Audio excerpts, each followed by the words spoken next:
Benoît Hamon a annoncé qu'il quittait la vie politique.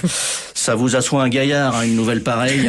Je suis bouleversé. Moi, ça m'a fait le même effet que lorsque Jessica a quitté la saison 8 des Marseillais. Allô, Maillot? Allô, Maillot? Allô, Maillot, il est là. Ces carnets de campagne sont pour nous, pour vous, auditeurs de ma France. Je peux pas, j'ai piscine, je suis désolé. Oui, bah ça. Alors, Madame le ministre des Sports, bonjour, merci. Je vais vous faire une confidence. Le sport est une activité pour laquelle j'éprouve énormément d'empathie. Parce que vous connaissez la définition de l'empathie, c'est la capacité de ressentir l'expérience des autres sans la vivre soi-même.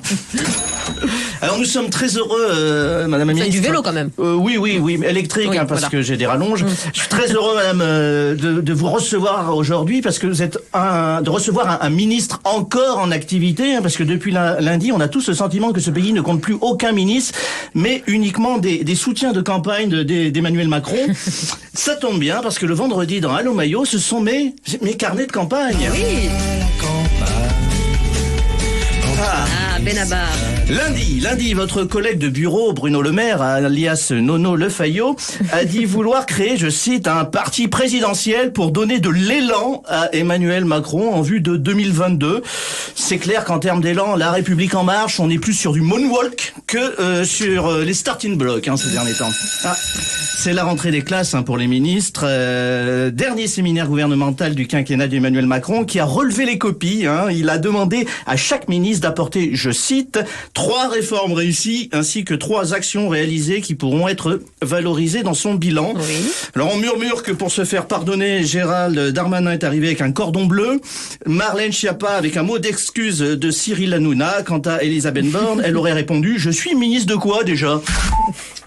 À présent, quelques jours avant sa rentrée politique de dimanche à Fréjus, Marine Le Pen a teasé, comme on dit en verlan, son programme au Figaro. Au menu, elle veut nationaliser les autoroutes et privatiser la télévision publique.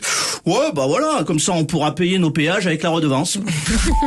Alors, que faut-il retenir du débat de la primaire écologiste ? J'ai envie de dire beaucoup de CO2 pour rien.